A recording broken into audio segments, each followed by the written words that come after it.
Today I feel like making spicy beef and vegetable gravy. Now I like to use a lot of veggies in any food I make that calls for vegetables. What kind and how much of them you use is entirely up to you. Here are the vegetables I'm using today.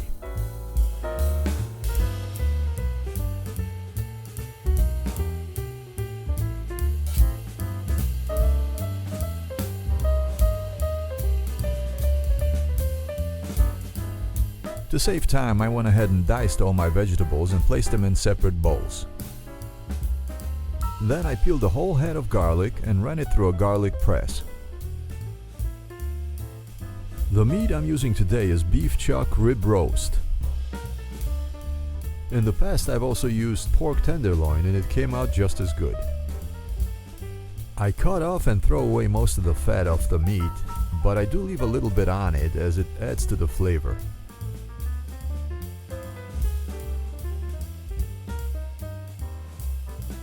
Cut the meat into smaller pieces and then place it in a separate bowl.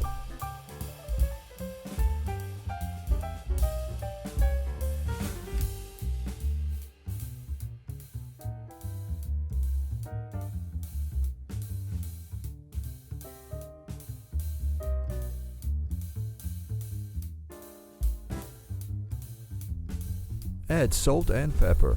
I added roughly around a tablespoon of each. And then mix it up and let it sit on the side for about 15 to 20 minutes.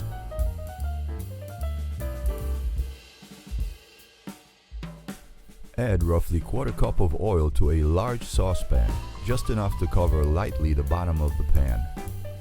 I'm using extra virgin olive oil. Heat the oil on high for a few minutes and then reduce the heat to medium-high and add the meat to it. Sear the meat until it gets golden brown. The darker it gets, the darker the sauce will turn out. Now start adding your spices and vegetables. The order you add them is irrelevant. The following are the spices I'm using today. Bay leaves. Whole allspice, about 4 or 5 little balls. If you don't have whole allspice, you can also use powdered allspice, about a 1/4 teaspoon. Pressed garlic and sun-dried tomatoes.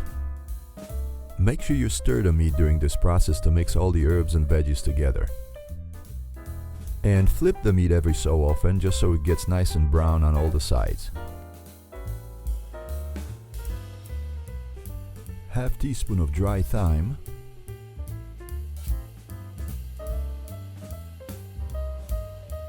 Half a teaspoon of dry rosemary.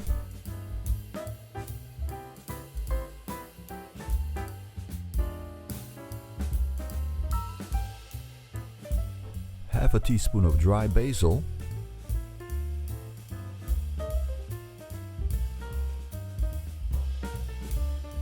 half a teaspoon of dry oregano,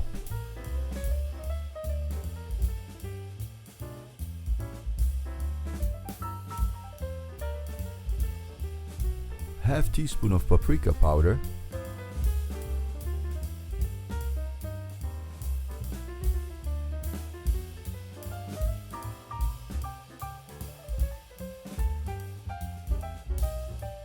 a 1/4 teaspoon of curry powder,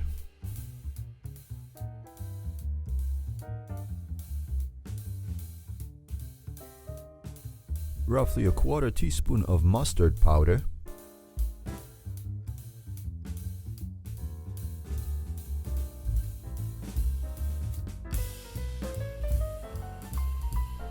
dry crushed pasilla peppers. If you don't want your gravy to be very spicy, just don't use as much pasilla peppers as I'm using. Or if you'd prefer, you don't have to use any at all. Sliced onion. You can either dice or slice the onion, it doesn't matter. Most of the onion will basically liquefy during the cooking process. Carrots. And remember, carrots are sweet, so the more carrots you add, the sweeter the gravy will turn out. Thinly sliced celery.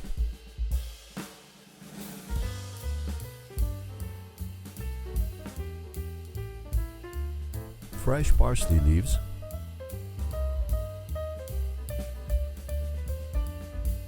diced red and green bell pepper. Once all the ingredients are in the pan, keep stirring for about 10 to 15 minutes on medium-high heat.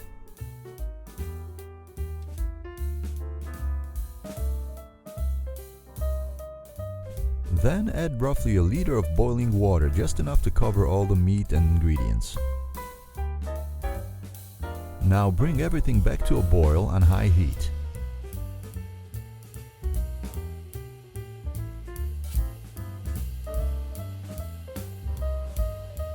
Once it starts boiling again, reduce the heat to low and cover.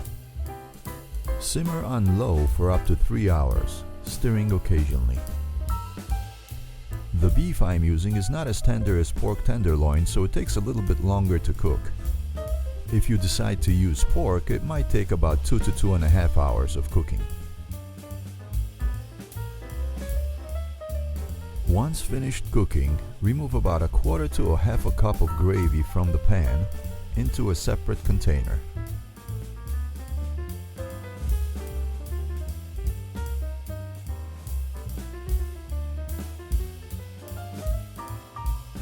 Now add 1/4 cup of all-purpose flour to the gravy you just removed from the pan.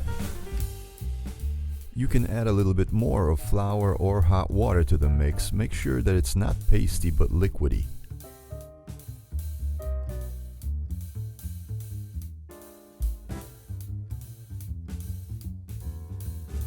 You should end up with roughly a cup of finished mixture that's liquidy and not pasty.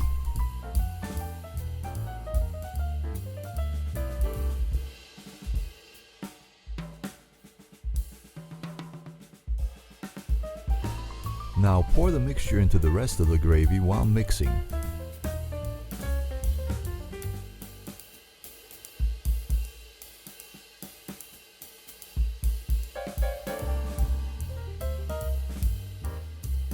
Your finished gravy should be slightly lighter in color and a little bit thicker.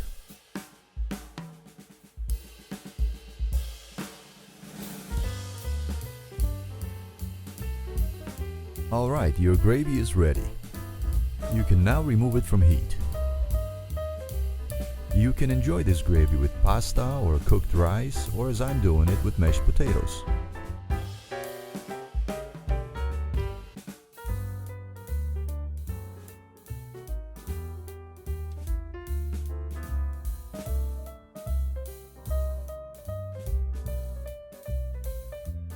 I also added a sweet cherry pepper and a sour dill pickle.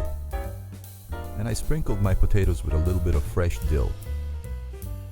Remember, I'm not a certified chef, so follow my recipes at your own risk. And feel free to leave any comments below. And if you like my recipes, please make sure to click like and subscribe to my channel. Thanks for watching and enjoy!